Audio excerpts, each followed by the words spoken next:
महाराज की जय भवानी।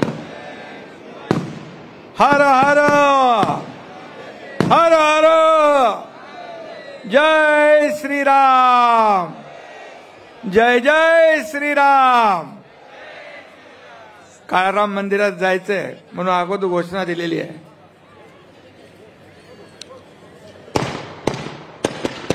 अरे बस झाला बाबा।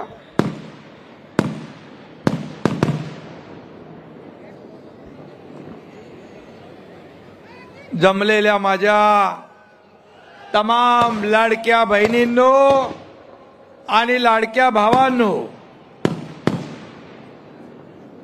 लाडके शेतकरी, लाडके युवा, लाडके ज्येष्ठ, लाडके कार्यकर्ते आणि व्यासपीठावर बसलेले माझे सर्व लाडके नेते, लाडके पदाधिकारी, कार्यकर्ते, बांधव, भगिनी आणि पत्रकार मित्रांनो,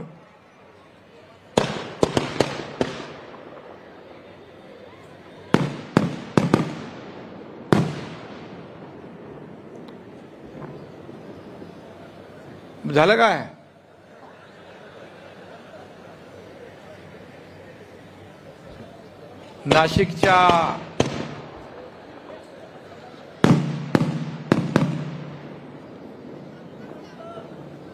नाशिकच्या पवित्र भूमीत या अद्भुत नाशिकमध्ये आल्यानंतर एक मनामध्ये एक वेगळी ऊर्जा आणि प्रेरणा येते।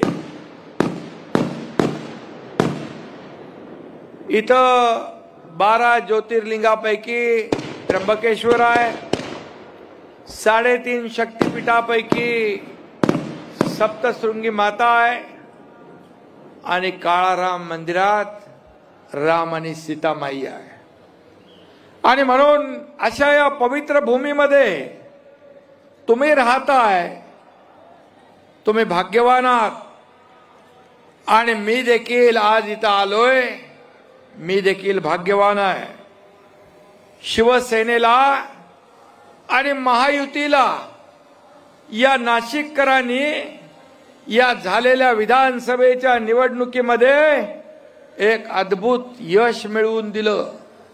मला वाटतं 15 पैकी 14 आमदार महायुतीचे निवडून आले।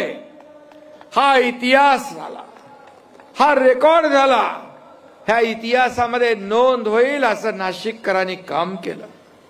मी प्रचाराला आलो होतो, त्यावेळेस म्हणालो होतो की मी निवडून आल्यानंतर, निवडणूक झाल्यानंतर विजयाचा गुलाल उधळायला येईल। दिलेला शब्द पाळणारा एकनाथ शिंदे आहे। फक्त गुलाल उधळायला नाही तर या संपूर्ण मतदार राजाचे आभार मानायला मी या ठिकाणी आलोय। तुम्हाला धन्यवाद द्यायला मी या ठिकाणी आलेलो आहे। खरं म्हणजे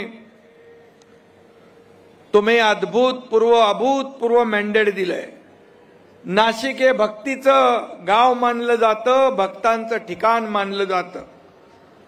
आणि मी देखील आपल्या प्रमाणेच नाशिकचा भक्त झालोय, या पवित्र भूमीचा भक्त झालो।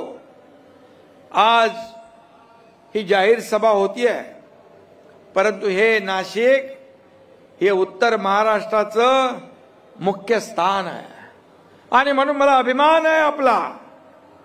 अगदी आपण जर पाहिलं तर अहिल्यानगर पासून ते खाली अक्कलकुवा, शहादा, नंदुरबार अशा या टोकांच्या जिल्ह्यापर्यंत शिवसेनेचा भगवा डौलाने फडकतोय। ही कमाल माझ्या लाडक्या बहिणींची आहे, लाडक्या भावांची आहे, लाडक्या शेतकऱ्यांची आहे, या लाडक्या तरुणांची आहे, या लाडक्या ज्येष्ठांची आहे, ही सगळ्यांची आहे।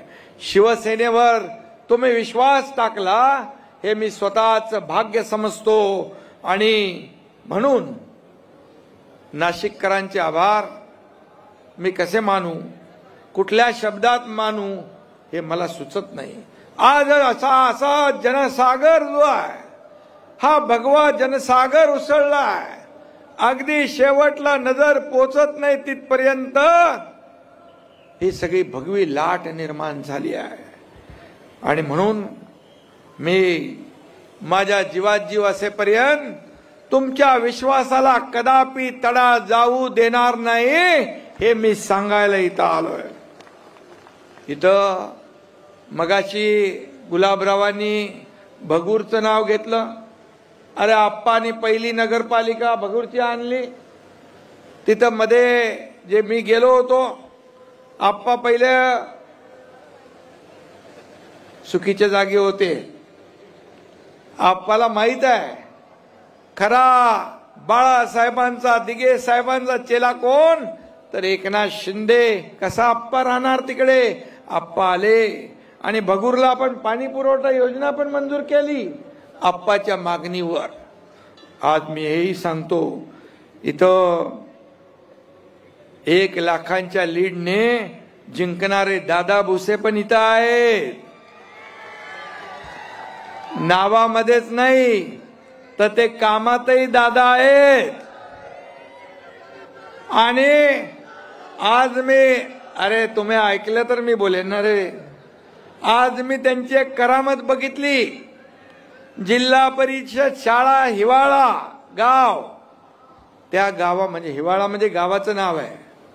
त्या गावात शाळेत गेलो, आदिवासी मुलं, आदिवासी शिक्षक, किशोर गावित नावाचा शिक्षक. अरे काय त्याची किमया आहे.